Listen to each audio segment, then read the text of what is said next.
Hey again, divers. Alec Peirce, Scuba 2000 Tech Tips.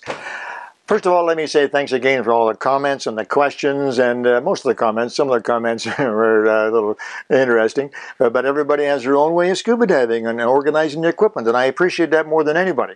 So keep them coming in, and ideas as well. Good ideas. Most of the tech tips that dear Kevin and I, dear, you got that, are using now, most of the tech tips are coming from suggestions from the audience out there, and I really appreciate it. What's bugging you is bugging me. So you tell me what's bugging you, then I'll see if I can't find a solution based on my experience and come up with a tech tip. It just might make your diving a little easier, a little more fun, a little safer. That's the whole idea. Now, today we want to talk about something that every diver talks about or knows about, but on which there isn't a whole lot of information. If you go into a dive shop and they say, okay, you need to get a pair of gloves. You say, okay, what do I need? And they give you a pair of gloves and you pay for them, you walk out. There really isn't usually a whole lot of education.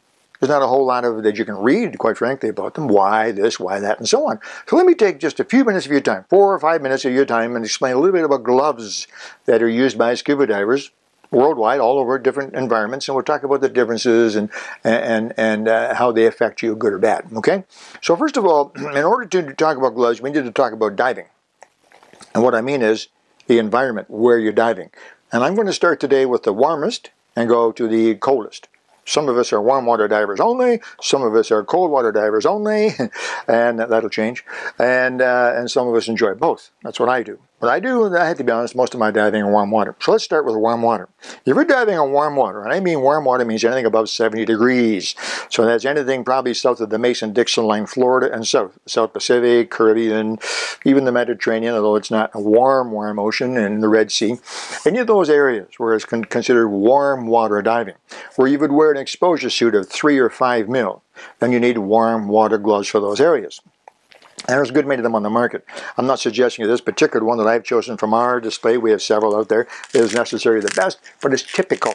And a good warm water glove will look something like this. It'll have 5 fingers, of course, but more importantly, what it will have probably is neoprene, 3 millimeter thin neoprene on the back. That keeps your hand warm, you see. It also provides some impact protection. So if you bump into something, that's rubber. Neoprene rubber. It protects you. It'll stop, most things from going through. It's not designed to protect you from knives and stuff like that, but it keep your hand warm and give you some impact protection. The palm, however, shouldn't be something made of suede or leather, or they sometimes, some of the gloves models we have a rubber imprint on there so you can grab things. So if you grab something underwater, something shiny like this wrench, you can hang on to it, you see? If you have just neoprene, this slides on neoprene, but it doesn't slide on suede or rubber, so you can grab it, whether it's a knife or the rung of the boat ladder, whatever it happens to be. That's the kind of glove that you would use. And then you also want to have these with some type of a fastener, whether it's Velcro or a little buckle of some sort to pull it tight to your hand. These gloves tend to be a little bit sloppy, and when they get full of water and wet, then they get really sloppy, and they're not much fun. They're flapping around like a garden glove. You want them snug on your fingers. Make sure they go all the way down. There's not too much sticking out the top, nice and snug. This is almost a perfect fit for me. That's nice, huh? And nice and tight to your wrist so they don't start slipping off. There's a good a reef glove. We call these reef gloves. Not really necessarily a reef, but warm water gloves. I want to break in for just a moment to mention about, you probably know this if you're an experienced diver and traveled quite a bit, that some resorts do not want you to wear gloves. Maybe a little bit political here for a moment. They don't want you to wear gloves because they don't want you to touch the reef. So they treat you like children. Rather than say, don't touch the reef, they say, don't wear gloves, assuming that if you don't have gloves on, you won't touch the reef. That's really a safe assumption. If there's a current, or you're a photographer, or you're bumped by your buddy, or you're going through a cave, sometimes you can't help but touch the reef a little bit. If you have your bare hand, you could get hurt. Also, if you're on an anchor line, or a hang line, very often those anchor lines in particular, and hang lines, have pieces of coral or metal in the rope. It's very easy, I've done it myself, very easy to cut your palm. Also, it's a rough day. You've had a long dive, waves are banging, you're tired, worn out, you come to the ladder, you grab a hold of the ladder, you get your fins on your wrists, and you start to climb up. And as you leave the water, all of a sudden you're no longer neutral, floating, all of a sudden you weigh 250 pounds. That's your body weight, say 150, 160, 170, plus the tank, on it goes, you see. And you grab that and you pull up and your fingers slip, if it's your bare fingers. This won't slip. What I'm saying is, I like to have gloves. If the resort that I'm diving with has a rule, and they're adamant that you don't wear gloves, you must not wear gloves, and they're very simply, take your reef gloves, they're 3 mil, they're very small, fold them up, put them in your BC pocket. Don't wear them, unless you need them. Okay? That's my opinion. It's just my opinion. You decide what you want to do. But there's some thoughts anyway on what you can or can't do, or what you should do. I'm not telling you what to do. I'm making suggestions. Now, if the water is colder than that, if the water gets down under 75, gets down into the high 60s or 70s, you need a bit more protection from the cold. This is probably colder water, like diving here in the summertime in Ontario. I'm in Ontario in the summertime. And so for that, you need a little thicker glove. Now, this is a 5 millimeter glove. 5 mil, you can see it right on there. 5 millimeter.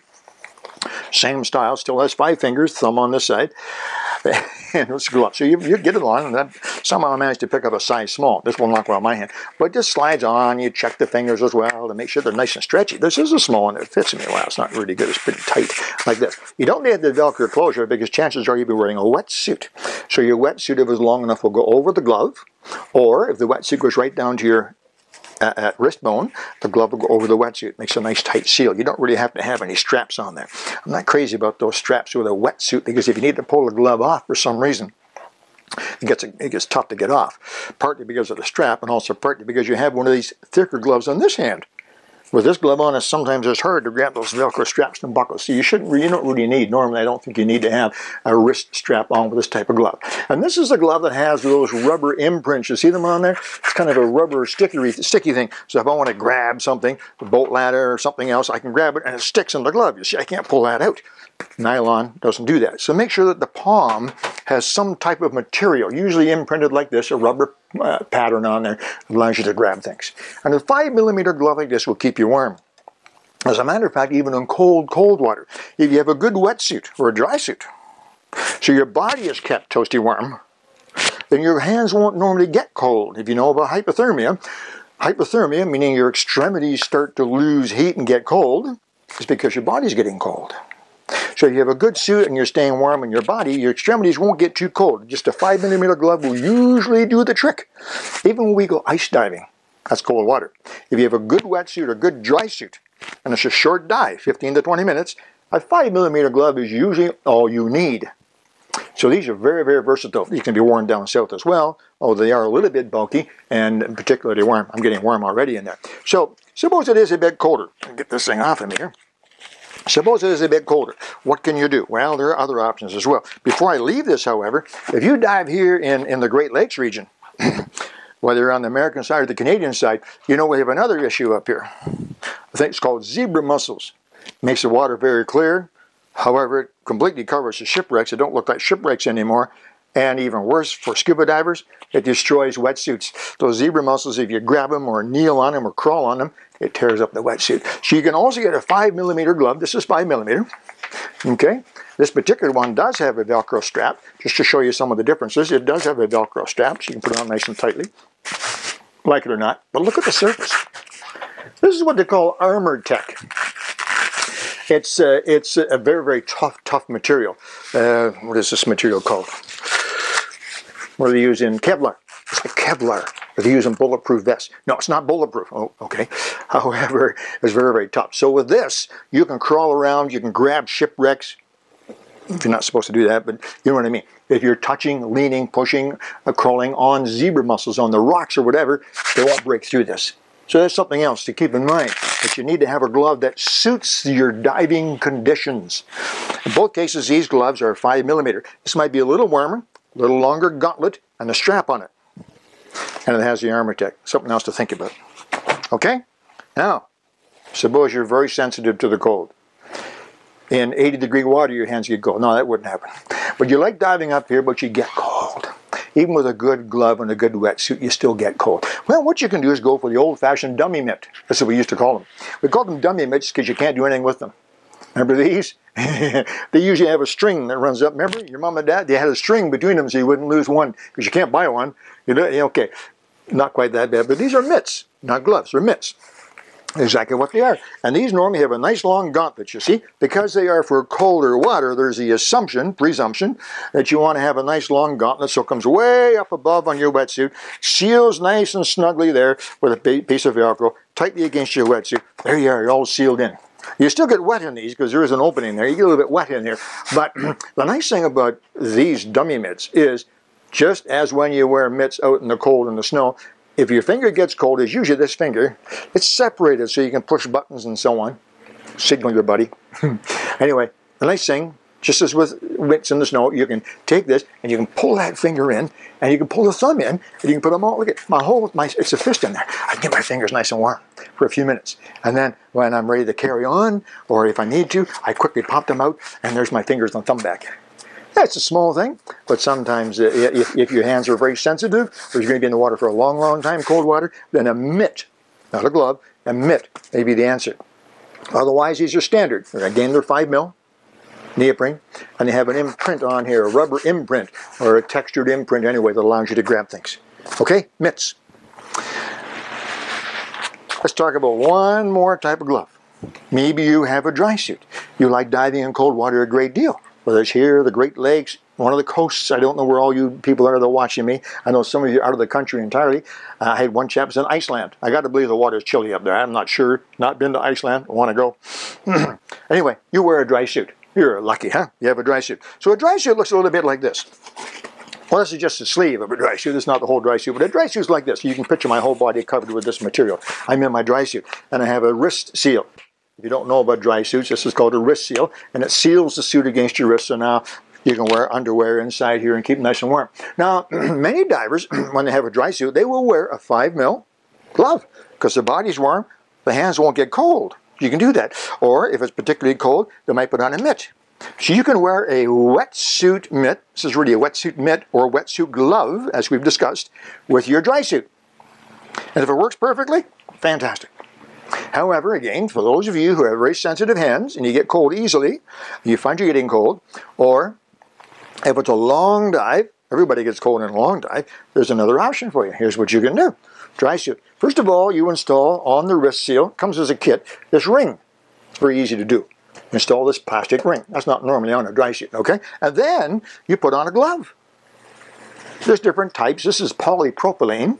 You can put on a polypropylene glove. We actually have these gloves for divers now for wearing when they're dry mitts. That's what this is called, dry mitt. We actually have, or dry gloves, we actually have these in Thinsulate. They're fantastic. Polypropylene works really well. You could actually use any kind of a warm glove, but the very, very thin Thinsulate gloves are incredibly warm and cheap too. And then after you've got your liner on, that's called the liner, whatever it is, polyprop or Thinsulate, now you take this, look at this. This is a watertight, waterproof rubber glove. So now you put your hand inside of that, and pop it up in there like so. You get all that material tucked away in there, and looks more, I'm making it look more difficult than it really is.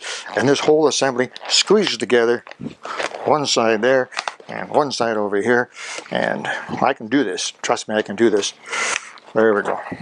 Like that, and like that. And the whole thing squeezes together, and you're solid in there. There's an O-ring seal on that clamp, and the O-ring seal seals the two pieces together. The glove ring and the suit ring are clamped together like that. And your hand is dry in there.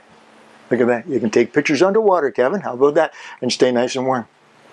Just that easy. A dry glove. There are some different styles. This is probably the most common. Cytec, often sold by Bear and by Cytec, Ocean Equipment, other companies. This is extremely common, a very easy one. And then they take it off. It doesn't pop off like that normally. They take it off. You spin this, and it pushes it off. It pops off at the end of the dive. You take the liner out and you dry it, and then you take your dry suit off, and you head to the restaurant, while all your buddies in the wetsuits are drying off and standing in the cold wind. There are lots of advantages to dry suits. Anyway, there's a bit of information about gloves. All the way from warm water gloves, what we call reef gloves, colder water gloves, 5mm 5 fingers, and then heavy duty gloves for diving in areas where the rocks, the sea life, the marine life might be a problem. California, even the east or west coast, and certainly the Great Lakes. And then into mitts. Mitts, a good old fashioned, what we used to call dummy mitts. They work really well. A bit of practice, you can still do everything you need to do.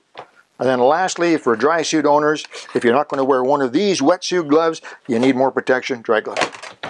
There you go. Now, I don't know if you've learned anything there, but there is a sort of a breakdown of gloves, thicknesses, where they're used, how to use them, the values, and of each of those different types of gloves. And I hope that's been of some interest to you. If you have any specific questions, just go on to, at the end, just put on a reply or comment, and I'll see if I can address it for you. I hope you learned something there. When you get into your dive store now, you have a little more information, and you can talk about what you need. Okay, hope that's been helpful. Alec Peirce, Tech Tips. Talk to you again soon.